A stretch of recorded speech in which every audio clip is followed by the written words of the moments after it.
Mi nombre es Daniel Walsh.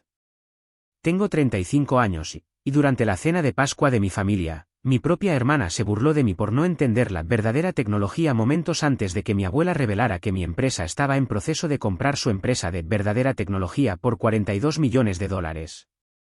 Antes de contarte sobre el silencio que siguió, un silencio tan pesado que se sentía como si pudieras romperte un diente con él, déjame saber desde dónde estás viendo esto en los comentarios de abajo. Todo llegó a un punto crítico el domingo de Pascua, uno de esos días perfectos de primavera en Denver, donde el sol brilla pero el aire todavía tiene un mordisco. A mi abuela, Edna, le encanta ser anfitriona. Su casa huele a pollo asado, libros viejos y el tenue aroma dulce de los rosales que ha cuidado durante 50 años. Es el tipo de olor que se supone que significa comodidad, seguridad. Para mí, siempre había sido el olor de un estadio justo antes de la pelea. Mi hermana, Gabrielle, 4 años mayor y una vida por delante a los ojos de nuestra familia, acababa de volar desde San Francisco. Entró no como si volviera a casa, sino como si fuera un CEO visitando una oficina regional. Trajo una botella de vino de Napa Valley que probablemente costó más que mi factura de electricidad y la colocó en el mostrador con un golpe seco que decía, «He llegado». Yo estaba en la cocina sacando el pollo asado del horno. Esto es lo que hago. Gabriel construye imperios, yo cocino las comidas navideñas. Ha sido el acuerdo tácito desde que tengo memoria. Huele genial, Dani, dijo, sin mirarme, sino a su teléfono. Sigues jugando con tus especias, ya veo. Solo gruñí en respuesta. No tenía sentido. La conversación de la cena fue, como siempre, el show de Gabriel. Habló sobre IA, sobre aprendizaje automático, sobre la disrupción de paradigmas. Usó muchas palabras que hicieron que mis padres, Thomas y Margaret, asintieran con una especie de orgullo ciego y radiante. Mi padre, un profesor de ingeniería jubilado, se aferraba a cada término técnico, aunque sabía a ciencia cierta que tuvo que llamarme la semana pasada para averiguar cómo restablecer su enrutador Wi-Fi. El tema se centró en su empresa, Vitewave Labs. Estamos al borde de un gran avance, anunció, haciendo girar su vino obscenamente caro. Es un pivote estratégico. Altamente confidencial, por supuesto. Northridge Systems está husmeando por ahí. Saben que somos el futuro. Mi tenedor se detuvo a mitad de camino hacia mi boca. Northridge Systems. Esa es mi empresa. Soy el director de adquisiciones estratégicas, el que husmea. Mi madre, bendita sea, se volvió hacia mí. Oh, ahí es donde trabajas, ¿verdad, Daniel? ¡Qué bien! Tal vez puedas ver a tu hermana por la oficina. Antes de que pudiera formar una sola frase no letal, Gabriel se rió. No fue una risa agradable, fue aguda y despectiva. Mamá, Daniel está en... ¿Qué es? ¿Administración de empresas? Él no estaría en las reuniones. La verdadera tecnología necesita cerebros de verdad. Sin ofender, Danny. El sin ofender era la parte que siempre me molestaba. Es la pequeña palmadita en la cabeza después de la bofetada. Miré hacia mi plato, al pollo perfectamente cocinado en el que había pasado horas. Podía sentir el calor familiar subiendo por mi cuello. Décadas de esto, décadas de ser el personaje de fondo en la historia de mi propia familia. Estaba a punto de dejarlo pasar, de tragarlo con un bocado de puré de papas como siempre hacía. Pero entonces una nueva voz cortó el aire. Era tranquila, fría y precisa. Era mi abuela, Edna, que había estado observando silenciosamente toda la actuación, dejó su tenedor suavemente. Miró a Gabriel, sus ojos, generalmente cálidos, ahora eran tan afilados como astillas de hielo. Gabriel, dijo, su voz resonando en la mesa, hablas de cerebros de verdad, pero escucho que Vitewave tiene que venderse para sobrevivir. ¿Qué clase de cerebros se necesitan para eso? El aire se quedó quieto. La sonrisa de Gabriel se congeló en su rostro. Mi padre comenzó a decir algo para defender a su hija dorada, pero Edna no había terminado. Volvió su mirada hacia mí, y por primera vez esa noche, sentí que alguien realmente me veía. El silencio permaneció allí, denso y sofocante. Era el silencio de una verdad que había estado enterrada durante 30 años y que apenas ahora estaba saliendo a la superficie. Y en ese momento, supe que el mundo cuidadosamente construido de la familia Walsh estaba a punto de hacerse añicos. Para comprender verdaderamente el peso de ese silencio de Pascua, tienes que entender que no se creó en un momento. Se construyó durante 30 años, ladrillo por ladrillo, comentario por comentario, hasta que fue una pared entre mi hermana y yo y una jaula a mi alrededor. Mi vida siempre se ha sentido como si se viviera al margen de su historia. Tengo este recuerdo tan vívido que está prácticamente grabado en mi cerebro. Tengo 10 años y estamos en el sótano de nuestra casa en Ann Arbor. El aire es denso con el olor a hormigón húmedo, a serrín y el tenue olor eléctrico a ozono del banco de trabajo de electrónica de mi padre. Es un sábado por la tarde. Estoy en una mesa de cartas tambaleante que mi mamá me preparó bajo la débil luz de una sola bombilla desnuda. Frente a mí hay un cuaderno impecable para el nuevo año escolar. No solo estoy escribiendo mi nombre en él. Estoy creando una obra maestra. Tengo un juego de lápices de colores recién afilados, una regla de plástico y un compás que mi papá me había prestado a regañadientes. Estoy dibujando esta cresta elaborada y simétrica, un escudo con mis iniciales entrelazadas, rodeado de patrones geométricos. Es preciso. Está organizado. Es creativo. Estoy completamente absorto. Estoy orgulloso de ello. Al otro lado de la habitación, hay otro mundo. Gabriel, de 14 años, es el centro de él. Está sentada en un taburete alto en el banco de trabajo principal, bañada en el brillo enfocado de una lámpara fluorescente. Delante de ella hay una explosión de cables de aspecto caótico, placas de circuito verdes y la carcasa de metal beige de lo que algún día se convertiría en una computadora. Mi padre, Thomas, está inclinado sobre su hombro, su expresión una mezcla de asombro e intensa concentración que nunca había visto dirigida hacia mí. El procesador 8088 va aquí, dice, señalando con un par de pinzas. Ten cuidado de no doblar los pines. Cada uno tiene un propósito. Lo sé, papá, dice Gabriel, su voz goteando con la confianza sin esfuerzo de una adolescente que nunca ha conocido la duda. Recoge el delicado chip y con una mano firme lo presiona en el zócalo. Hace un clic satisfactorio. La voz de mi madre flota por las escaleras de madera. Thomas, ¿qué están haciendo ustedes dos ahí abajo? Mi papá se endereza, con el pecho hinchado. Ni siquiera se gira para mirarla. Mira radiante a Gabriel. Ella lo hizo, Margaret. Ella colocó el procesador. La niña realmente construyó una computadora a partir de un kit. Pone una mano pesada y orgullosa sobre el hombro de Gabriel. Luego, como si recordara que existo, sus ojos se desvían hacia mi pequeña mesa de cartas. Entrecierra los ojos a mi colorido y meticuloso dibujo. Esto, Daniel, dice, su voz resonando en el pequeño sótano, gesticulando desde mi cuaderno a la máquina de Gabriel, esto es el futuro. Eso es solo decoración. Recuerda eso, decoración. La palabra aterrizó como una piedra en mi estómago. Miré mi hermosa cresta, a las líneas afiladas y los colores vibrantes. Hace un momento, era una fuente de orgullo. Ahora, simplemente se sentía tonto, frívolo. Lenta y silenciosamente cerré la tapa del cuaderno y lo empujé a la esquina de la mesa. Ese fue el día en que la lección realmente se grabó en mí. Gabriel era la arquitecta del futuro, yo era el decorador de interiores. Este no fue un evento único. Era el sistema operativo de nuestra familia. Se ejecutaba en segundo plano de cada festividad, cada llamada telefónica, cada decisión. Años más tarde, cuando era estudiante de tercer año en la Universidad de Michigan, me esforcé mucho para obtener una pasantía de verano altamente competitiva en una importante empresa financiera en Chicago. Era mi oportunidad, mi entrada en el mundo del que quería formar parte. Después de 3 rondas de entrevistas, recibí la carta de oferta. Sentí que estaba flotando.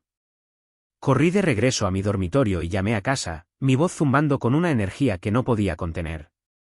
Mamá, papá, no lo van a creer. Conseguí la pasantía en Sterling Cooper.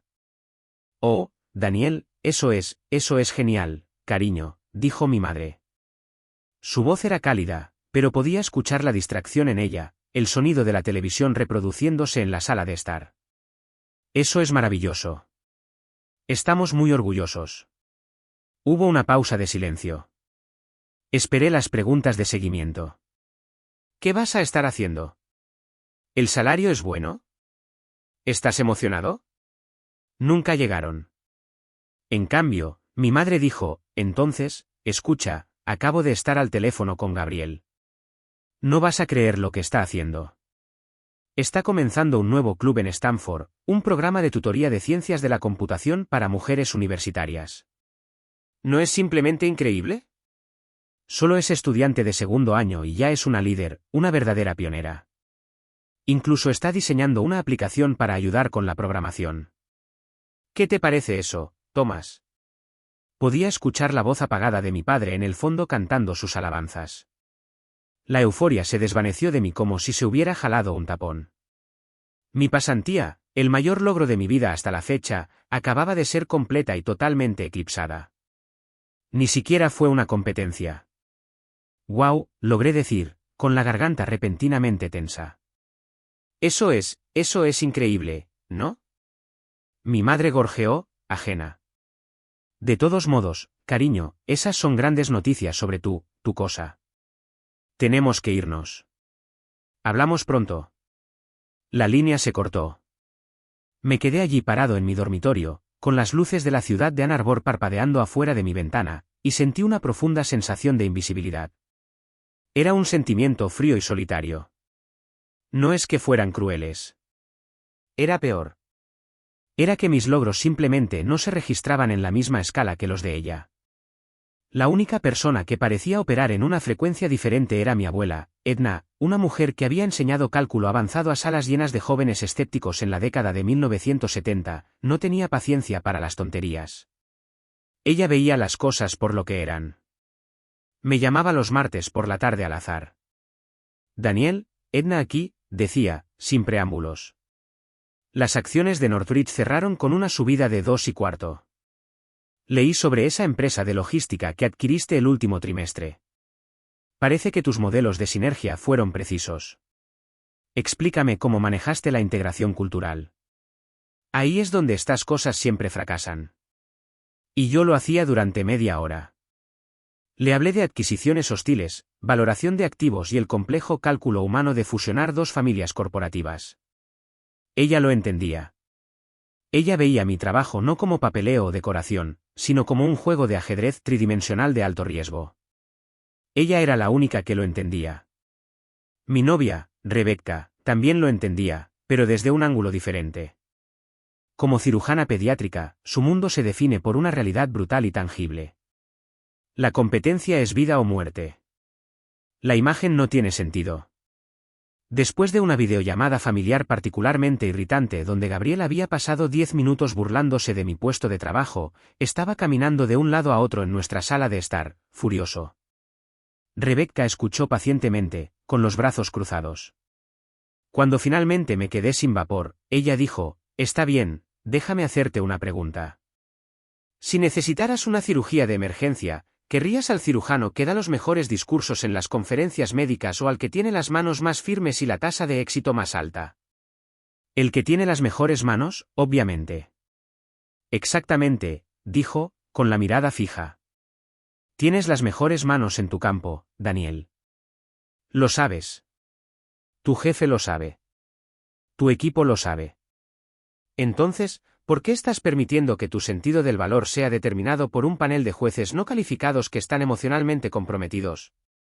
Era una cirujana, sin duda. Acababa de extirpar el tumor de mi resentimiento y exponer la verdad cruda y simple que había debajo. Intelectualmente, sabía que tenía razón. Pero esto era familia. Esa profunda necesidad primordial de su aprobación, una necesidad forjada en 1000 momentos de la infancia, era un fantasma que parecía que no podía exorcizar. Mi mejor amigo en el trabajo, Jason Patel, nuestro vicepresidente de investigación de mercado, fue menos delicado. «Tío, tu familia es tóxica», dijo tomando unas cervezas una noche. «Tu hermana es una narcisista clásica y tus padres son facilitadores de libro de texto. Necesitas establecer algunos límites o vas a ser miserable para siempre». «Es complicado», siempre respondía porque lo era. Así que, me enfoqué en mi mundo, mi apartamento, mi equipo, mi trayectoria. Tenía una vida que era objetivamente exitosa. Era bueno en mi trabajo. Era respetado por mis compañeros. Era feliz. Pero entonces, inevitablemente, se avecinaba una festividad, se programaba una videollamada familiar y el fantasma regresaba. Es por eso que, aproximadamente un mes antes de esa Pascua, comencé a notar cosas, pequeños susurros de mis contactos en el mundo del capital de riesgo. Jason me enviaba notas crípticas. Escuchando mucho nerviosismo en el espacio de la IA, mucho humo, sin fuego. Vi una entrevista con un prominente inversor de Silicon Valley que advirtió sobre proyectos personales disfrazados de empresas dirigidas por fundadores que eran brillantes en la programación pero no tenían ni idea de negocios. Los llamó empresas zombies, técnicamente vivas pero sin pulso. Cada advertencia, cada bandera roja parecía apuntar en dirección a San Francisco, en dirección a Viteguave Labs. Luego vino la pista final, una escena corta y brutal que presencié a través de FaceTime. Gabriel había llamado, queriendo mostrar un nuevo dispositivo doméstico inteligente. En el fondo, pude escuchar a mi sobrina de 5 años, Lily, preguntándole a su mamá, la esposa de Gabriel, Heather, una pregunta simple. Mami, ¿por qué ese hombre estaba tan enojado por teléfono antes? Vi la cara de Gabriel congelarse por una fracción de segundo. Rápidamente giró la cámara. Oh, Lily, esa fue solo una llamada de negocios tonta. Todo está bien, dijo, su voz un poco demasiado brillante, un poco demasiado fuerte. Heather apareció en el fondo, con el rostro pálido y tenso, y rápidamente recogió a la niña, desapareciendo del marco. La máscara se había deslizado. Fue solo por un segundo, pero lo vi, el pánico puro e inalterado. Supe entonces que no era solo un chisme de la industria, era real. La niña dorada, el futuro de la familia, estaba en serios problemas, y se lo estaba ocultando a todos. La olla a presión estaba silbando. Simplemente no me di cuenta de que yo era el que estaba a punto de recibir la llave para bajar la temperatura o hacerla explotar. El correo electrónico que hizo explotar mi mundo llegó un martes gris por la mañana. Vino de mi jefa, Mónica Reyes, una vicepresidenta senior que se había abierto camino desde el Departamento de Derecho Corporativo y poseía una legendaria intolerancia a las tonterías. La línea de asunto era típicamente austera, confidencial, proyecto Nightingale. El cuerpo del correo electrónico era aún más escaso, Daniel C., adjunto, posible objetivo de adquisición. Alta prioridad, moviéndose rápido. Necesito su evaluación estratégica preliminar para el final del día viernes. Esto es confidencialidad de nivel 1, solo para sus ojos. Mi ritmo cardíaco aumentó un poco. Alta prioridad de Mónica significaba un acuerdo que ya estaba en marcha, algo que la junta directiva estaba observando de cerca. Abrí el archivo adjunto encriptado, un expediente de 40 páginas compilado por nuestro equipo de inteligencia de mercado. La primera página fue el resumen ejecutivo, nombre en clave del proyecto, Nightingale. Sector objetivo, IA/visión artificial. Empresa objetivo. Me desplacé hacia abajo, mis ojos escaneando más allá de los gráficos y las tablas, y luego lo vi. Empresa objetivo, Viteguave Labs Incorporated. Sentí que la sangre se drenaba de mi rostro. Era como si el texto en la pantalla estuviera físicamente expulsando el aire de mis pulmones. Lo leí de nuevo, luego una tercera vez, convencido de que mis ojos me estaban jugando una mala pasada. No lo estaban. Esto ya no era un rumor, no era la advertencia críptica de un amigo. Esto era un expediente formal con el sello de Northridge, y era una autopsia clínica y brutal de una empresa en agonía. Me desplacé por las páginas, con una sensación de frío temor filtrándose en mis huesos. Los números eran catastróficos. Tasa de consumo de más de $1 millón al mes. Efectivo actual disponible, suficiente para quizás 5 meses más si tenían suerte. Ingresos, insignificantes. Tenían una sola pieza de tecnología potencialmente brillante, un modelo de visión artificial patentado para la navegación de drones industriales, pero estaba enterrado bajo una montaña de deuda y una asombrosa mala gestión. El informe detallaba un historial de plazos incumplidos, 2 pivotes de productos fallidos y una tasa peligrosamente alta de rotación de empleados en los departamentos de ventas y marketing. Era una historia clásica de Silicon Valley, un fundador que era un genio en un laboratorio pero un niño en una sala de juntas. Era la historia de mi hermana expuesta en el lenguaje frío e implacable de un balance. Mi primer pensamiento coherente no fue como hermano, fue como profesional. Esto era un incendio de 5 alarmas de un conflicto de intereses. Cada segundo que me sentaba con esta información sin revelarla, me estaba comprometiendo a mí mismo y a mi empresa. Me levanté de mi escritorio, dejando el expediente abierto en mi pantalla, y caminé por el largo pasillo hasta el piso ejecutivo. Mi mente era un torbellino.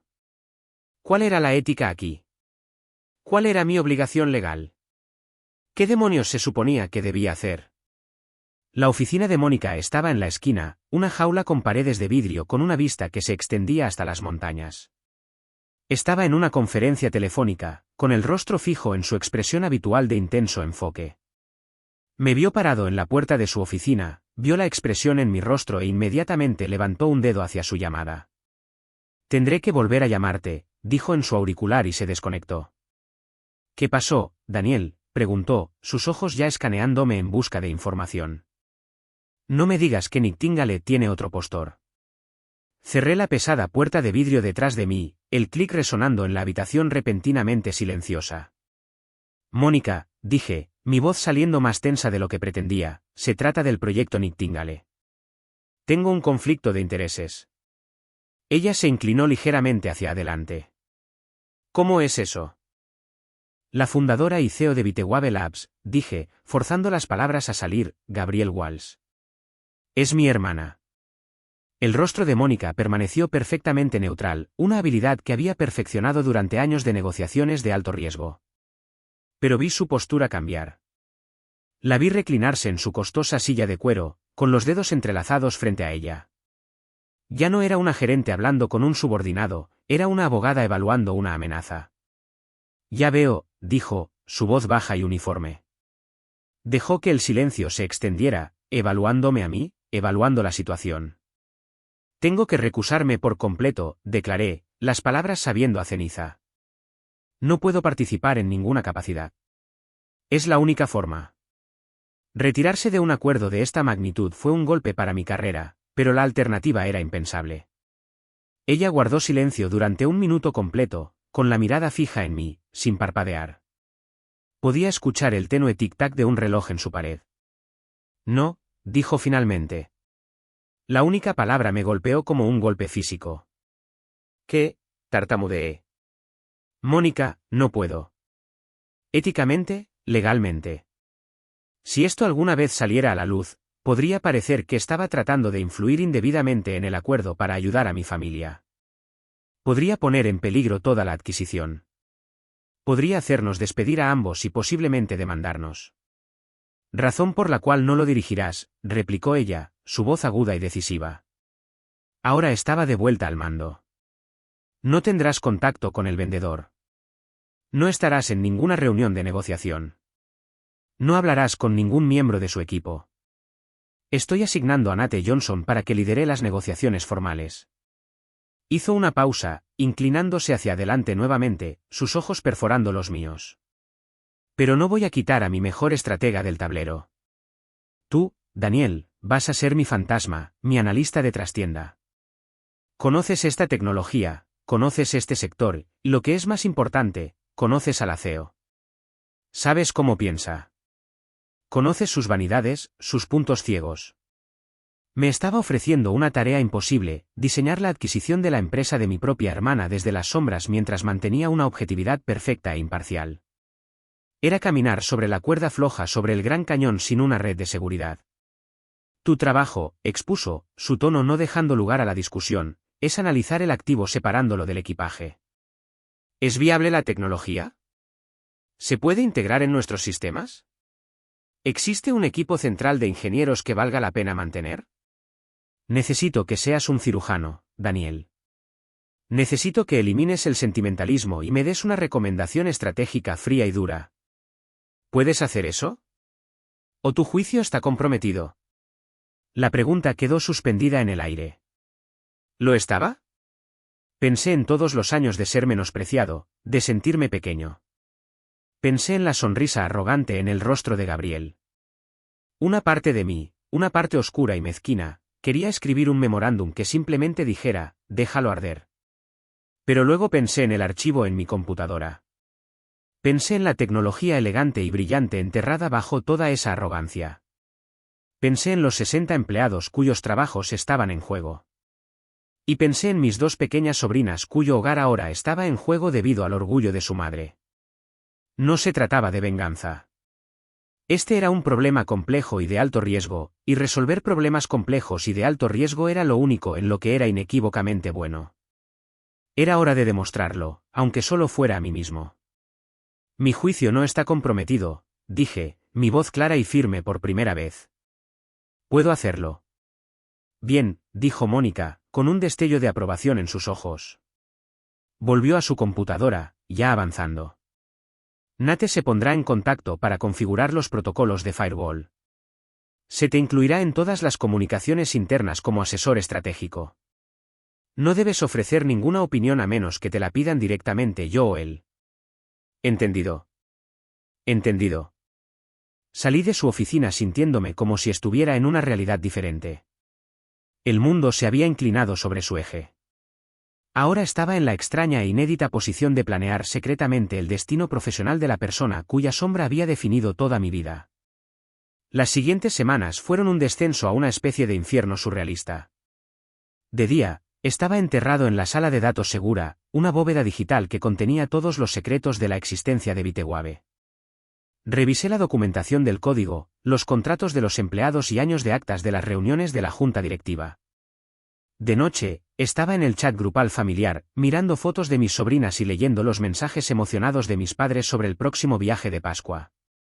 Cuanto más profundizaba, más terrible parecía la situación. Encontré un memorándum interno del exdirector financiero de Bitewave enviado 3 meses antes de renunciar, advirtiendo a Gabriel en términos inequívocos que la empresa estaba en curso de colisión con la insolvencia. Su respuesta, adjunta a la cadena de correos electrónicos, fue una sola frase desdeñosa: necesitamos centrarnos en la innovación, no en la escasez. Luego encontré lo que realmente me horrorizó. Era una serie de presentaciones de gravámenes UCC, documentos legales que son de dominio público si sabes dónde buscar. No soy abogado, pero sé lo que significa un gravamen. Significa que has puesto algo como garantía. Seguí el rastro. Gabriel y su esposa, Heather, habían obtenido una segunda hipoteca masiva sobre su casa en Palo Alto. El prestamista no era un banco, era un prestamista privado de dinero duro con altos intereses, el tipo de prestamista que es el último recurso antes del colapso total. No solo había apostado la empresa. Lo había apostado todo: su casa, la seguridad de su familia, el futuro de mi sobrina. La posibilidad de un divorcio catastrófico si Heather alguna vez descubría el alcance del riesgo era terriblemente real. Una noche, agotado y emocionalmente drenado, estaba hablando por teléfono con Rebecca. No sé si puedo hacer esto, Beck, confesé, frotándome las sienes. La presión es una locura. Si me equivoco, ella lo pierde todo. Y si hubiera escuchado a su CFO, no estaría en esta posición, replicó Rebecca, su voz tranquila y firme como siempre. Esto no es tu culpa, Daniel. No eres la causa de la enfermedad. Eres el cirujano que tiene que decidir si el paciente puede ser salvado. Solo haz tu trabajo. Analiza los datos. Toma la decisión. Eso es todo lo que puedes hacer. Ella tenía razón. Tenía que desconectarme emocionalmente. Tenía que concentrarme en lo único que podía controlar, la estrategia. Justo cuando colgué, apareció una notificación en mi teléfono. Era del chat grupal familiar. Mi papá acababa de publicar una foto de Gabriel de hace algunos años aceptando un premio. La leyenda decía: tan orgullosos de nuestra brillante hija. No podemos esperar para celebrar todo su éxito en Pascua. Me quedé mirando el teléfono. El mensaje alegre era un contraste marcado y asqueroso con la sombría realidad extendida en la pantalla de mi computadora. La tormenta ya no se estaba reuniendo, estaba aquí, y estaba a punto de tocar tierra en Denver. Las semanas previas a la Pascua se sintieron como vivir en 2 realidades separadas y en guerra. La realidad una era mi trabajo diario, un mundo estéril y de alto riesgo de salas de datos encriptadas, conferencias telefónicas confidenciales y la presión implacable de un acuerdo multimillonario. La realidad 2 era mi vida familiar, un mundo alegre y ajeno de chats grupales llenos de signos de exclamación y planes para una búsqueda de huevos de Pascua. El latigazo me estaba dando un dolor de cabeza permanente. Todo mi enfoque en el trabajo se redujo a una sola tarea crítica: construir la estrategia perfecta. Tenía que convencer a Mónica y a la junta directiva de que había un activo valioso escondido dentro del edificio en llamas de Viteguave y que sabía exactamente cómo extraerlo. El mayor obstáculo no era financiero, era cultural. Era un hombre llamado Marcus Chun, nuestro formidable jefe de integración técnica. Marcus era una leyenda de Silicon Valley, un ingeniero sensato que había visto docenas de startups llamativas como Viteguave estrellarse y arder. Creía que adquirir una empresa con una cultura de fundador tóxica era como infectarse deliberadamente con una enfermedad. He leído el archivo, Daniel, me dijo en una conversación directa y rara que Mónica había permitido. La tecnología es impresionante en el papel, pero la empresa es un culto a la personalidad construido alrededor de tu hermana. En el momento en que tomemos el control, el talento clave, lo único de valor real aquí, se irá por la puerta. Son leales a ella, no al código. Nos quedaremos con un software de $42 millones y nadie que sepa cómo ejecutarlo. Tenía razón. Esa era la sabiduría convencional. Pero había pasado más de 100 horas en su sala de datos, y había encontrado una falla en esa lógica. No solo había leído sus estados financieros, había leído sus canales internos de Slack. Había leído los informes de errores presentados por ingenieros frustrados. Vi un equipo apasionado y brillante, pero también profundamente desmoralizado por el liderazgo caótico y el miedo constante a que la empresa se derrumbara. No eran leales a Gabriel, eran rehenes de su visión. Su nómina se había retrasado. Sus opciones sobre acciones no valían nada. No eran miembros de un culto, eran prisioneros esperando ser liberados. Esto se convirtió en la piedra angular de mi estrategia. Me quedé despierto durante 2 noches seguidas, alimentado por café y un sombrío sentido de propósito, y redacté un memorándum estratégico de 20 páginas que titulé La estrategia de decapitación y extracción. Sonaba brutal, y lo era. El plan era audaz. No solo adquiriríamos Viteguave, realizaríamos una cirugía corporativa. Paso 1, la adquisición. Compraríamos la empresa por completo, haciendo una demostración pública de celebración de la visión del fundador para garantizar una transición sin problemas. Paso 2, la decapitación. Inmediata y silenciosamente marginaríamos a Gabriel. Mi plan proponía ofrecerle un lucrativo contrato de consultoría de 6 meses con el prestigioso pero impotente título de fundadora en residencia. Obtendría un gran salario, un comunicado de prensa alabando su genio y una oficina con una buena vista. Lo que no obtendría era ninguna autoridad, ni subordinados directos, ni presupuesto, ni voz en la nueva dirección. Sería una figura decorativa, un fantasma en su propia máquina, mantenida solo para evitar que se convierta en una crítica pública descontenta. Paso 3, la extracción. Identificaríamos al equipo central de 5 ingenieros que habían construido la tecnología real. Los cercaríamos, creando una nueva unidad de I+D con mucha financiación dentro de Northridge, una especie de startup interna. Les daríamos un nuevo jefe, un gerente de ingeniería estable y respetado de nuestras propias filas, y una hoja de ruta técnica clara y emocionante. Lo más importante, les daríamos bonificaciones de retención que cambiarían sus vidas y nuevas opciones sobre acciones en Northridge, dinero real, no el dinero del Monopoly que Gabriel les había estado pagando. Era un plan para comprar un diamante, desechar el engaste defectuoso y montarlo en uno nuevo de nuestro propio diseño. Era despiadado, preciso, y estaba convencido, la única forma de hacer que el acuerdo funcionara. Envié el memorándum a Mónica y Nate a las 3:15 de la madrugada de un miércoles. Fue el mejor trabajo que había hecho en mi vida. Fue mi argumento de por qué la administración de empresas no era solo empujar papeles, era arquitectura. La reacción fue rápida.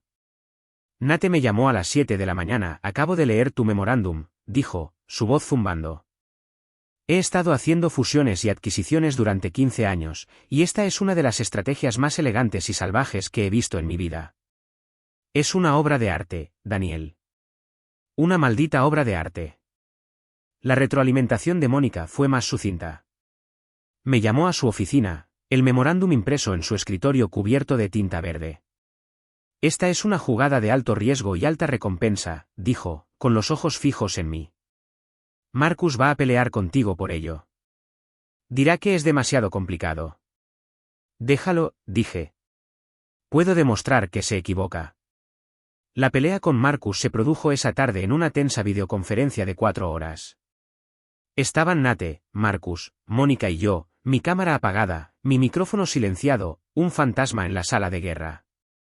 Es demasiado ingenioso, argumentó Marcus, su voz aguda. Estás apostando todo el acuerdo en la suposición de que estos 5 ingenieros serán pequeñas abejas obreras agradecidas. ¿Qué pasa si no lo son? ¿Qué pasa si nos ven marginando a su amado líder, y se van por pura lealtad? Entonces estamos jodidos.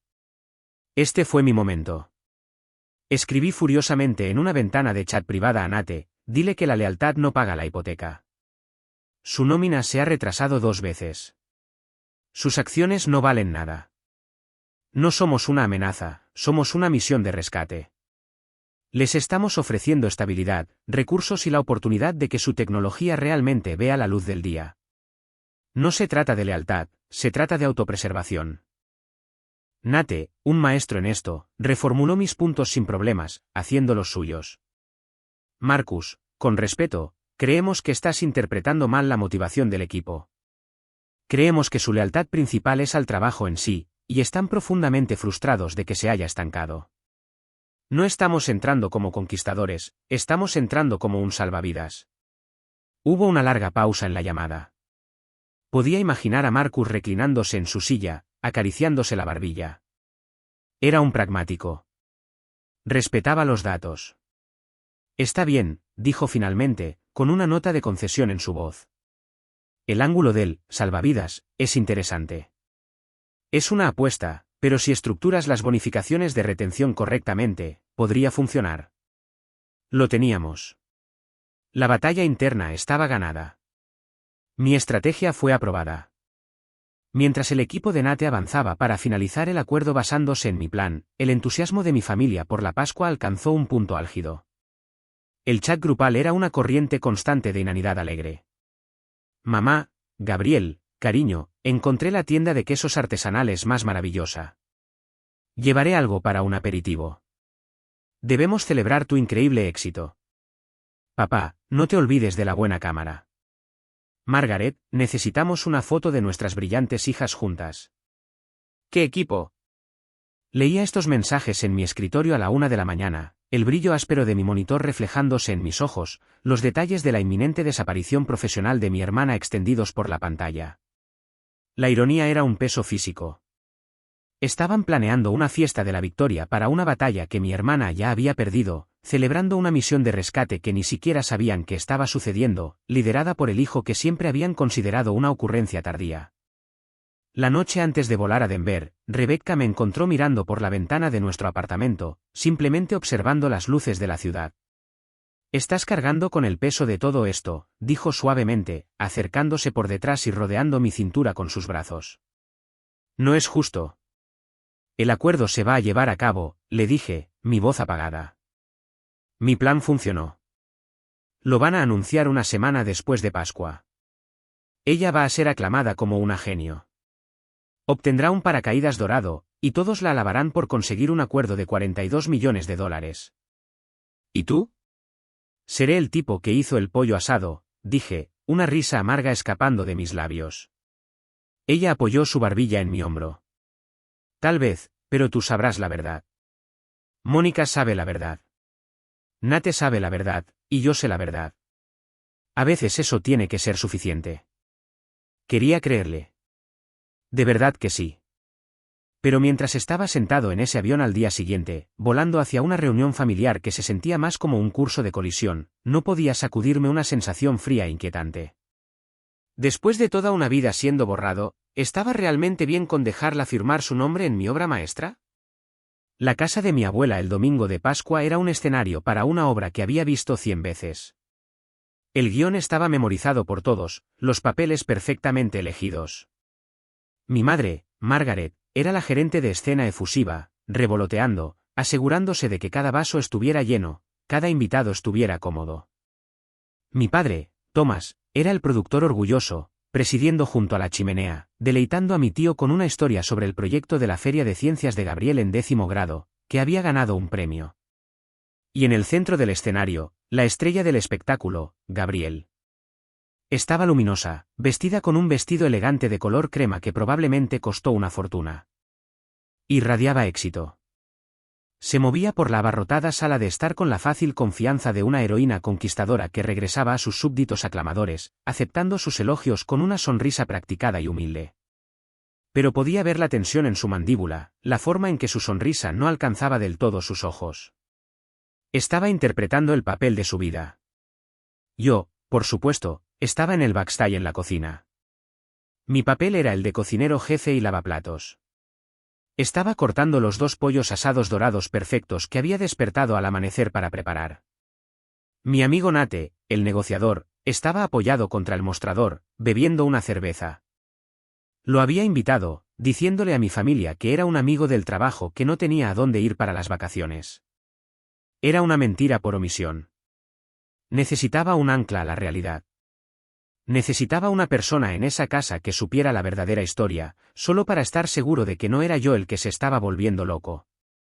Nate, siempre el profesional consumado, era un huésped modelo, encantador, educado y silenciosamente observador. Finalmente, mi madre llevó a todos a la larga mesa de comedor de roble, la que mi abuelo, un hombre que había trabajado con sus manos, había construido hace 60 años. La mesa gimió bajo el peso de un festín clásico del Medio Oeste. Mis pollos, un enorme cuenco de cremoso puré de papas, cazuela de judías verdes con cebollas crujientes, los legendarios panecillos de mi madre. Era un retrato perfecto de la armonía familiar estadounidense, una mentira completa y absoluta. La charla trivial era insoportable. Después de las bromas iniciales, mi tío dirigió su atención a la invitada de honor. Entonces, Gabriel, dijo, su voz resonando, tu padre nos dice que hay algunas grandes noticias preparándose en Viteguave. Gabriel tomó un sorbo teatral y delicado de su costoso vino de Napa. Las hay, dijo, su voz una mezcla cuidadosamente calibrada de modestia y emoción. Ha sido un torbellino absoluto, para ser honesta. Hemos estado en conversaciones muy silenciosas y muy estratégicas con Northridge Systems durante algunos meses. Son un gigante, como saben. Vieron el increíble potencial en nuestra plataforma de AI, bueno, hicieron una oferta que simplemente no pudimos rechazar. Hizo una pausa para crear un efecto dramático, dejando que la anticipación aumentara. Luego soltó la bomba, $42 millones. El efecto deseado se logró. Un jadeo colectivo recorrió la mesa. A mi tía se le cayó el tenedor. Los ojos de mi madre se llenaron de lágrimas. Oh, mi niña, gritó, extendiendo la mano sobre la mesa para apretar la mano de Gabriel. Siempre lo supe. Siempre supe que estabas destinada a cosas tan increíbles. Mi padre sonrió radiante, su rostro enrojecido de orgullo. Parecía que iba a estallar. Esa es mi hija, declaró a la habitación. Construyendo una empresa desde cero y vendiéndola por una fortuna. Eso requiere un tipo de visión con la que la mayoría de la gente solo puede soñar. No dije nada. Solo me concentré en cortar un trozo de pollo en mi plato. Cada movimiento del cuchillo se sintió deliberado y fuerte en mis propios oídos. Podía sentir la mirada de Nate sobre mí desde el otro lado de la mesa. No era una mirada de lástima, me di cuenta de que era una mirada de profunda y comprensiva simpatía. Y entonces sucedió. El momento hacia el que todo el día se había estado construyendo, el momento que cimentaría mi invisibilidad para siempre o destrozaría toda la ilusión. Mi madre, todavía con los ojos llorosos, volvió su rostro radiante hacia mí. Oh, Daniel, ¿no es simplemente maravilloso? Tu hermana es una genio certificada. Y fue entonces cuando Gabriel, borracha de adoración y su propia mitología, cometió su error fatal. Me miró directamente, con una sonrisa condescendiente jugando en sus labios, y pronunció el remate que pensó que era tan inteligente. Está bien, mamá. Esto es muy complejo, cosas de alto nivel. Daniel está más en el lado de la administración de empresas, realmente no estaría involucrado en la estrategia técnica. La verdadera tecnología necesita cerebros de verdad, agregó como una ocurrencia tardía. Sin ofender, Danny. El silencio que siguió fue inmediato y total, pero fue un tipo diferente de silencio. Fue el silencio incómodo y vergonzoso que sigue a un comentario tan asombrosamente arrogante que succiona el aire de la habitación. Todas las cabezas se volvieron hacia mí, esperando la respuesta habitual, una sonrisa tensa y forzada, un encogimiento de hombros autocrítico, la aceptación silenciosa de mi papel como el simplón bondadoso de la familia. Pero esta vez, no se los di. Simplemente sostuve la mirada de mi hermana. No dije una palabra. Dejé que su insulto se quedara suspendido en el aire, una nube tóxica sobre la mesa festiva. Dejé que todos sintieran su peso, y entonces mi abuela actuó. Edna, que había estado observando todo el intercambio con la tranquila intensidad de un halcón, colocó su tenedor y cuchilló en su plato con un clic suave pero decisivo. El sonido cortó la tensión como el mazo de un juez. Gabriel, dijo, su voz era tranquila, pero exigió la atención de toda la habitación.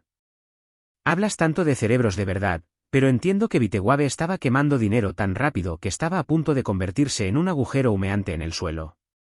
Me dicen que tuvo que ser vendida como una cuestión de supervivencia. ¿Qué clase de cerebros se necesitan para eso? El color se drenó del rostro de Gabriel.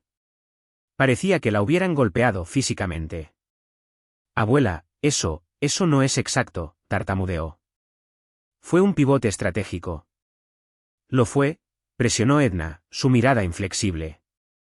Mi padre, nervioso y enojado por este desafío a la narrativa familiar, saltó en defensa de Gabriel. Ahora, madre, no entiendes las complejidades de Silicon Valley. Gabriel es una visionaria. Luego se dirigió a mí, su frustración encontrando su objetivo habitual. ¿Y tú, no te sientes ahí con esa mirada de satisfacción en tu rostro? Deberías estar rebosante de orgullo por tu hermana, no sentado ahí en silencio celoso. ¿Qué sabrías tú de todo esto? ¿Qué sabrías tú de lo que se necesita para construir algo de valor? Y eso fue todo. La represa se rompió. 30 años de ira tragada, de morderme la lengua, de aceptar mi lugar en el fondo. Todo salió a borbotones, no en un grito, sino en una voz baja y temblorosa que de alguna manera era más poderosa. Sí, papá, dije, mi voz peligrosamente tranquila mientras me encontraba con su mirada furiosa. Lo sé. Gabriel soltó una risa corta y nerviosa. Oh, por favor, Daniel. Tú empujas papeles para ganarte la vida. Seamos realistas. Ese papel que empujo, dije, mi voz ganando fuerza con cada palabra, se llama un plan de adquisición estratégica. Es el plan que actualmente está salvando a tu empresa. Es el plan que está salvando tu casa de la ejecución hipotecaria. La palabra casa aterrizó como una granada en el centro de la mesa. Vi un destello de puro terror en los ojos de Gabriel. Frente a ella, el rostro de su esposa Heather se puso blanco, sus ojos se movieron entre mi rostro y la silla vacía de Gabriel, una mirada de absoluta confusión y temor incipiente. Eres un mentiroso, siseó Gabriel, su voz delgada y desesperada. Estás inventando todo esto porque siempre has estado celoso de mí. ¿Lo estoy?, pregunté, inclinándome ligeramente hacia adelante. ¿Estoy inventando el hecho de que retrasaste la nómina tanto en febrero como en abril? ¿Estoy inventando el hecho de que sacaste una segunda hipoteca de alto interés en tu casa familiar el 12 de marzo de un prestamista de dinero duro llamado Veraritos Capital? ¿Estoy inventando el hecho de que tus 5 mejores ingenieros estaban a punto de renunciar? Y estoy inventando el hecho de que toda la estrategia para adquirir tu empresa, salvar la tecnología central y darte un aterrizaje suave con una promoción de consultoría de 6 meses fue escrita por mí. La habitación estaba tan silenciosa que podía escuchar el zumbido del refrigerador desde la cocina. Nadie respiraba. Mi padre me miró boquiabierto. Mi madre parecía haber visto un fantasma. Gabriel temblaba, su rostro una máscara de pura y absoluta conmoción. Intentó una última estratagema desesperada. Está mintiendo, chilló, su voz quebrándose. Está tratando de robar mi éxito. Y fue entonces cuando se asestó el golpe final e irrefutable. No por mí, sino por el hombre educado y tranquilo que había sido un huésped modelo toda la tarde. Nate Johnson se aclaró la garganta suavemente. Se veía profundamente incómodo, pero su voz, cuando habló, era el epítome del profesionalismo tranquilo. Señor Walsh, dijo, dirigiéndose a mi padre respetuosamente, señora Walsh, por favor, perdónenme por entrometerme en un asunto familiar. Mi nombre es Nate Johnson. Soy vicepresidente de Northridge Systems. Dejó que su título quedara suspendido en el aire por un momento. Yo era el negociador principal para la adquisición de Vitewabe.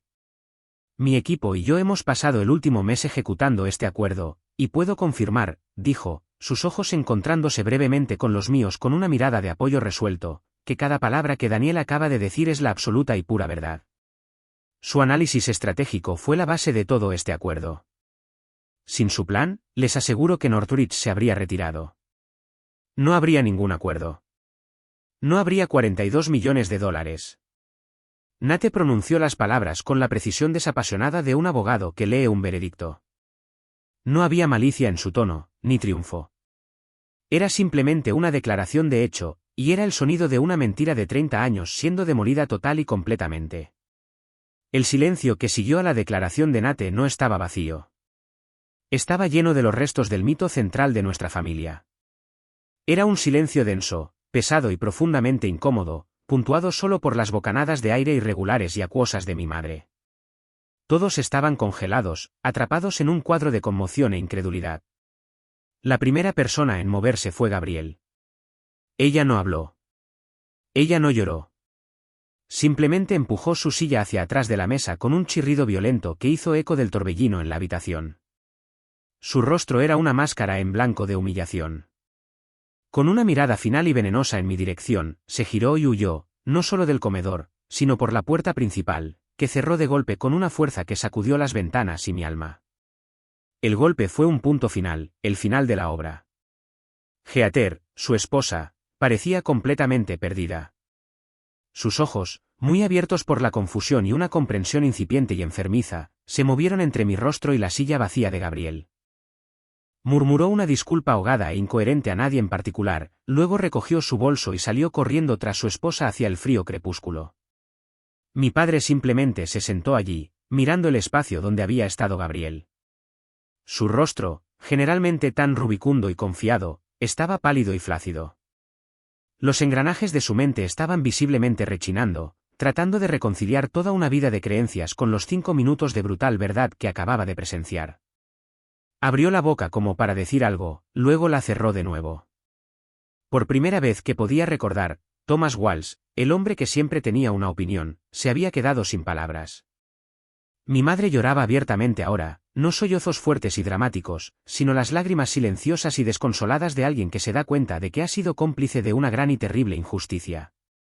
No podía respirar en esa habitación. El aire era demasiado denso con recriminación y vergüenza. Me levanté, sintiendo mis piernas inestables debajo de mí. Perdónenme, murmuré, y salí a la silenciosa soledad del porche trasero. El aire fresco de Denver fue un alivio, una descarga de cordura contra mi piel caliente. La furia que había sido una serpiente enroscada en mi estómago durante décadas finalmente había atacado, y ahora en su lugar había un vasto y hueco agotamiento. Lo había hecho. Había dicho la verdad. Había ganado. Pero no se sentía en absoluto como una victoria. Simplemente me sentía vacío. Unos minutos después, la puerta mosquitera se abrió y cerró con un chirrido. Me preparé. Esperaba que fuera mi abuela quien viniera a ofrecerme una palabra de apoyo silencioso, o tal vez Nate quien viniera a hacer un análisis post-mortem de la explosión que había ayudado a desencadenar. Era mi padre. Se acercó y se paró a mi lado en la barandilla, no mirándome, sino mirando la silueta irregular de las montañas rocosas contra el púrpura cada vez más profundo del cielo. Durante mucho tiempo, simplemente nos quedamos allí, dos extraños compartiendo un porche. Los únicos sonidos eran el lejano chirrido de los grillos y el tenue y triste silbido de un tren. Todo era verdad, Daniel, finalmente preguntó, su voz áspera y baja, casi un susurro. ¿Todo lo que dijiste sobre la casa, la deuda? Sí, dije, mi propia voz apagada. Sacudió la cabeza lentamente, un gesto no de negación, sino de profunda y cansada incredulidad. No entiendo. Nunca lo supimos. Ella siempre lo hizo sonar tan perfecto. Los artículos, los premios. Lo sé, papá, dije, ese era el punto. Finalmente giró la cabeza para mirarme, y la luz tenue captó el brillo de la humedad en sus ojos. No vi ira allí, solo una profunda y desgarradora vergüenza. Lo que te dije ahí dentro, comenzó, su voz gruesa por la emoción. Durante años, la forma en que he tratado tu trabajo, tu vida. No pudo terminar la frase. El exprofesor, el hombre que había dado conferencias durante 40 años, estaba completamente sin palabras. Simplemente me miró, su rostro un lienzo de arrepentimiento. Está bien, papá, me escuché decir, y la parte más extraña es que, en ese momento, casi lo decía en serio. La ira se había consumido, y todo lo que quedaba era un espacio triste y vacío. Dio un solo asentimiento brusco, como si aceptara un veredicto. Se giró y volvió a entrar sin otra palabra, dejándome solo con la vasta y silenciosa oscuridad. La confrontación que realmente importaba, sin embargo, no ocurrió en ese porche. Ocurrió 3 días después. Estaba de vuelta en Denver, tratando de procesar las consecuencias emocionales. Mi teléfono vibró con un mensaje de texto. Era de un número que no reconocía, pero sabía quién era. «Podemos hablar, por favor». Nos reunimos en un territorio neutral, una cafetería estéril y anónima con arte insulso en las paredes y el olor a espresso quemado en el aire. Estaba a medio camino entre mi apartamento y la vivienda corporativa que Northridge había arreglado para ella. Cuando entró, me sorprendió lo mucho más pequeña que se veía. Despojada de su armadura de arrogancia y éxito, no era una titán tecnológica, era solo una mujer cansada y asustada con un suéter caro. Se sentó frente a mí y no tocó el café que había comprado. Simplemente lo miró fijamente. «Te odio», dijo, su voz apagada y quebradiza. No era un grito de ira, era una simple declaración de hecho. «Lo sé», respondí en voz baja. «Querías humillarme», continuó, sus ojos todavía fijos en su taza. «Lo planeaste, trayendo a tu amigo del trabajo. Querías destruirme frente a todos». «No, no quería», dije, y la miré directamente a los ojos, obligándola a encontrar mi mirada. «No quería hacer nada de eso, Gabriel. Pero durante toda mi vida, tú, mamá y papá me han puesto en una posición en la que tenía que elegir entre tus sentimientos y mi propio autorrespeto. He terminado de elegir los tuyos». De eso se trataba la Pascua. Fue el final de que eligiera tu orgullo sobre mi verdad.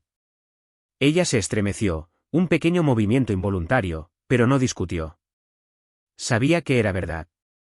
Heather, susurró, empacó una maleta esa noche. Dijo que ya no sabía quién era yo.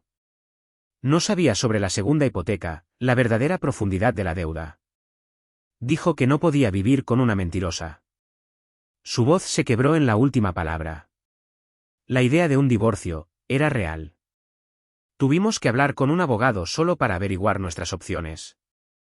Solo accedió a quedarse, a intentarlo, después de que le prometí que le diría la verdad sobre todo, de ahora en adelante. Fue una confesión cruda y dolorosa, y fue el comienzo de la honestidad. «¿Por qué hiciste esto, Danny?», preguntó, finalmente levantando la vista hacia mí, sus ojos enrojecidos y llenos de una desesperada y genuina confusión. «¿Por qué presionaste para que se hiciera el acuerdo? ¿Por qué escribiste todo ese plan? Lo sabías todo. Podrías simplemente decirle a tu jefe que era una mala inversión y dejarme estrellarme y quemarme. ¿Por qué no lo hiciste?» Y ahí estaba, la pregunta que había estado suspendida entre nosotros, tácita durante semanas. Tomé un sorbo lento de mi café. «Algunas razones», dije, eligiendo mis palabras con cuidado. Primero, porque la tecnología central era brillante. Merecía existir. Segundo, porque 60 personas y sus familias dependían de esa empresa para su sustento, y no merecían perder sus empleos debido a tu orgullo. Hice una pausa. Y tercero, dije, porque debajo de todo eso, sigues siendo mi hermana, y no quería verte perder tu casa. No quería ver a mis sobrinas quedarse sin hogar. Me incliné hacia adelante. No me malinterpretes. No lo hice para salvarte. Lo hice porque era lo correcto, lógico y ético para mi empresa y para las personas involucradas. Fue una decisión comercial. Simplemente resultó que eras una beneficiaria de ello. La dinámica de poder entre nosotros se había alterado fundamental y permanentemente. No se trataba de mi puesto de trabajo o de su nueva humildad, se trataba de la verdad. La verdad era la nueva base. La junta directiva aprobó oficialmente tu contrato de consultoría esta mañana, le dije mientras me preparaba para irme. Es un plazo de 6 meses. El salario es más que justo. Hay una oportunidad para descubrir quién eres sin el título de CEO. Ella simplemente asintió, incapaz de hablar, y miró su café frío. Cuando salí de esa cafetería y entré en el brillante y claro sol de Denver, sentí que un peso se levantaba de mis hombros que ni siquiera me había dado cuenta de que había estado cargando durante 30 años. La tormenta había terminado.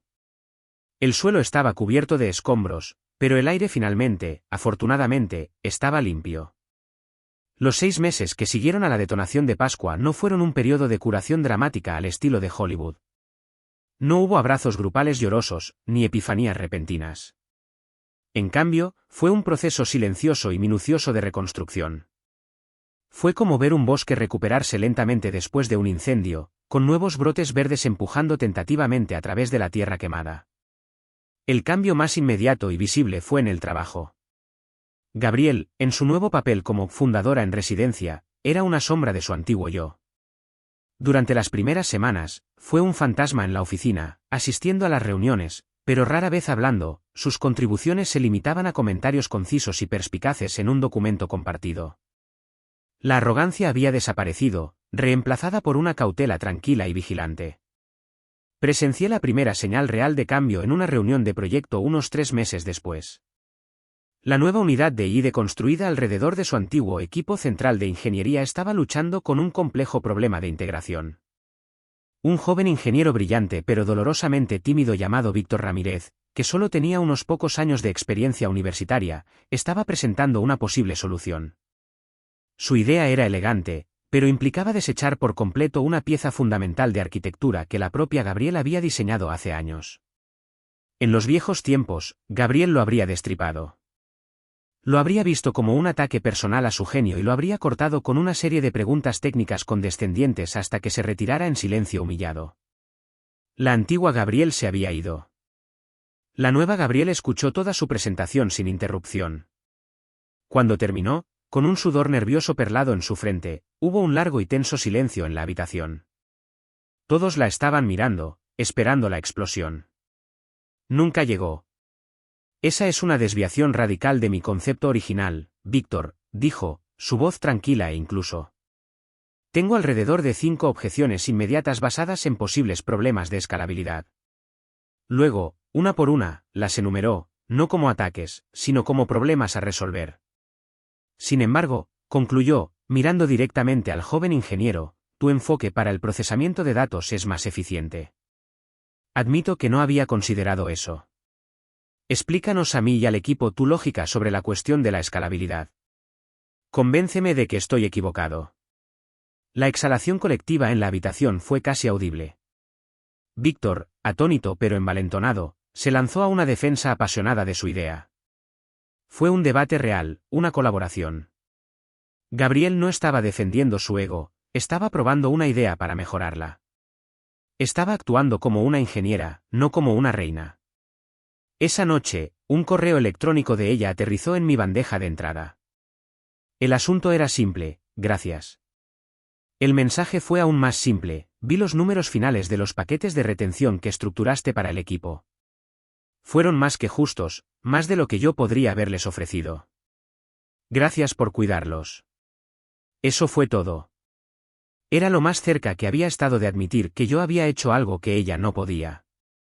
Fue un pequeño paso, pero fue sobre terreno sólido. Los cambios dentro de la familia fueron aún más lentos y torpes. Durante el primer mes, mis padres y yo nos comunicamos a través de una serie de textos concisos y logísticos. Las heridas eran demasiado recientes para una conversación real. El chat grupal familiar permaneció inactivo, un cementerio digital de tiempos más felices y ajenos. La primera grieta en el hielo vino de mi padre. Una noche, mi teléfono vibró con un mensaje de texto de él. No era una pregunta ni un saludo, era solo un enlace a un largo artículo del Wall Street Journal sobre la reestructuración de la deuda corporativa y su impacto en el sector tecnológico. Debajo del enlace había un solo mensaje de 7 palabras: vi este artículo y pensé en ti. Fue un intento torpe y vacilante de conexión, pero fue más significativo que 1000 cumplidos vacíos sobre el genio de Gabrielle. Fue una admisión, fue una rama de olivo. Le respondí con un texto: gracias, papá. Es un buen análisis. La parte sobre las compras apalancadas es particularmente relevante en este momento. Una semana después, me llamó, no me envió un mensaje de texto. Daniel, dijo, su voz vacilante, un marcado contraste con su habitual confianza resonante, es tu padre. Estaba leyendo ese artículo de nuevo. Esta parte sobre las compras apalancadas. Tengo que admitir que realmente no entiendo la mecánica. ¿Tienes un minuto? Esperaba que pudieras explicármelo. Me recliné en mi silla, con una lenta e incrédula sonrisa extendiéndose por mi rostro. Estaba sucediendo. Después de 35 años, mi padre me estaba pidiendo ayuda, reconociendo mi conocimiento. Claro, papá, dije, mi voz cálida. Tengo tiempo. Pasé la siguiente media hora explicándole los conceptos básicos de las finanzas corporativas.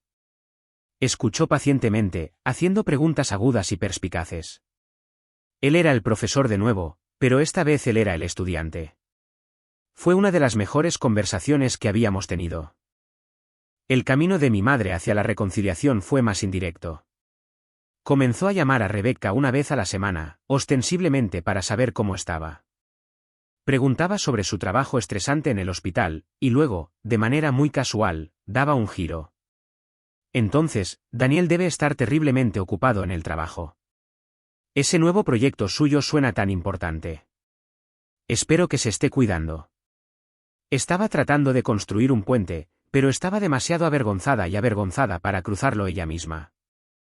Rebecca, con su infinita gracia, siguió el juego. Le está yendo muy bien, Margaret, decía. Pero sabes, realmente deberías preguntárselo tú misma. Sé que le encantaría contarte todo al respecto. La nueva dinámica familiar finalmente se unió en torno al futuro de Gabriel.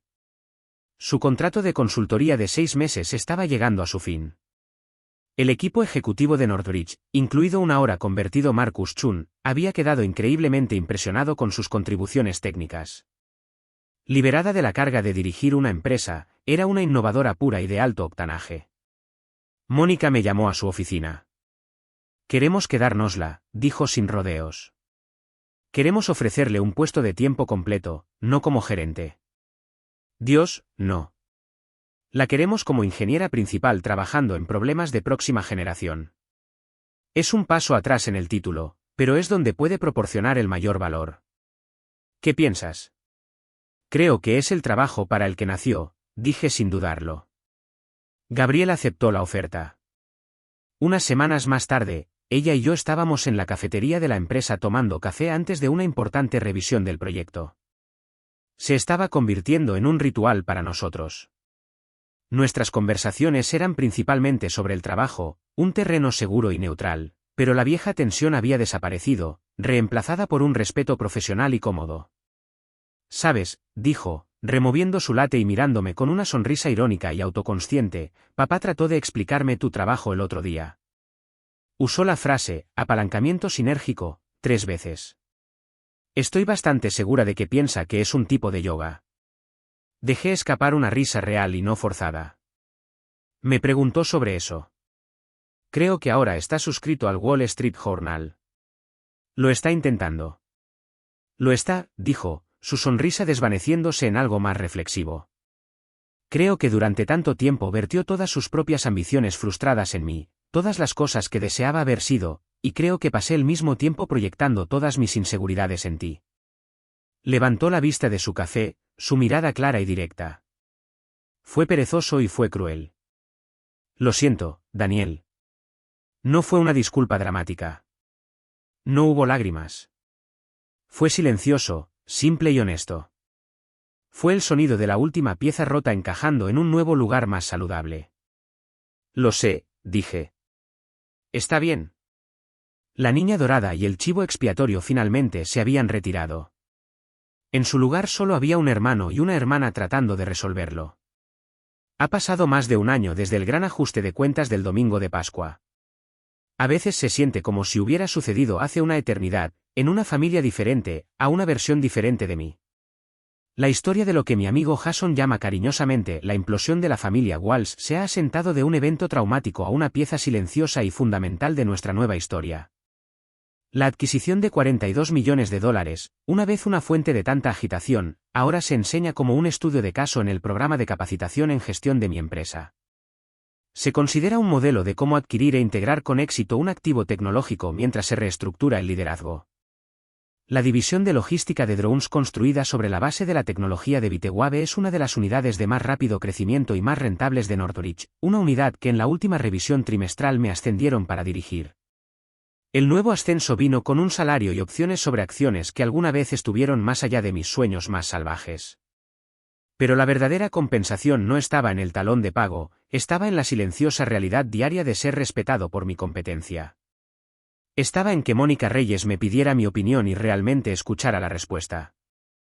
Estaba en que Marcus Chun me llamara para asociarme en un nuevo proyecto, diciendo, necesito tu cerebro en esto. Mi relación con mi familia ha encontrado su nueva normalidad. No es un cuento de hadas, no es perfecto. Todavía hay momentos ocasionales de torpeza, los débiles ecos fantasmas de las viejas dinámicas, pero está construido sobre la verdad, no sobre un engaño compartido. Mi padre me envía artículos de revistas de negocios, y nuestras llamadas ahora son debates sobre las tendencias del mercado y la estrategia corporativa. Se jacta con sus amigos profesores jubilados de su hijo, el genio de los negocios.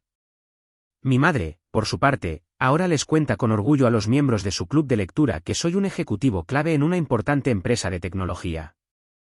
Ahora me ve, no como un apéndice de mi hermana, sino como yo. Gabriel es, por lo que dicen, más feliz de lo que la he visto nunca. Liberada de la presión aplastante y autoimpuesta de ser CEO, es una fuerza de la naturaleza como ingeniera principal. Es como una artista de talla mundial a la que finalmente se le han dado las mejores pinturas y un lienzo ilimitado. Ahora está liderando un nuevo proyecto de I+D, algo aún más ambicioso que su primer modelo de visión. La semana pasada, me presentó su propuesta inicial a mí y al equipo ejecutivo. Fue asombrosamente brillante, y aprobé su presupuesto inicial sin dudarlo.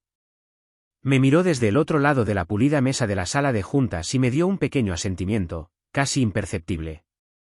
Era una mirada de pura gratitud profesional. Era todo lo que necesitaba decirse entre nosotros. A veces, cuando estoy sentado en mi oficina hasta tarde por la noche, con las luces de la ciudad de Denver extendiéndose ante mí como una alfombra de estrellas caídas, pienso en lo que estuve buscando todos esos años. Durante tanto tiempo, pensé que estaba desesperado por la aprobación de mi familia. Pensé que quería sus aplausos, su reconocimiento. Pasé décadas midiendo mi propia autoestima contra su escala profundamente defectuosa y sesgada. Pero estaba equivocado. Nunca se trató de su aprobación. Lo que realmente quería era respeto, ante todo de mí mismo. Y la lección más crucial que aprendí es que no puedes obtener el respeto por ti mismo subcontratándolo. No puedes hacer que te lo deleguen o te lo concedan. Tienes que ganártelo. Te lo ganas haciendo tu trabajo con integridad, siendo escrupulosamente ético cuando nadie está mirando, eligiendo lo difícil pero correcto sobre lo fácil pero incorrecto. Te lo ganas conociendo tu propio valor con tal certeza que se convierte en un núcleo inquebrantable inmune a las opiniones de los demás. La gran ironía es que en el momento en que dejé de necesitar su validación fue el momento en que finalmente la obtuve. Mi familia no me dio mi valor, simplemente, finalmente, después de 35 años, aprendieron a ver el valor que había estado allí todo el tiempo. Y la mejor parte es que ya no los necesito. Mi sentido del valor es mío. No está sujeto a negociación, y es el activo más valioso que jamás poseeré. Gracias por escuchar mi historia. Espero que haya resonado contigo de alguna manera. ¿Alguna vez te has sentido invisible en tu propia familia o en tu trabajo? ¿Cómo lo manejaste? Comparte tu historia en los comentarios a continuación. Y no olvides darle me gusta y suscribirte para no perderte lo que viene a continuación.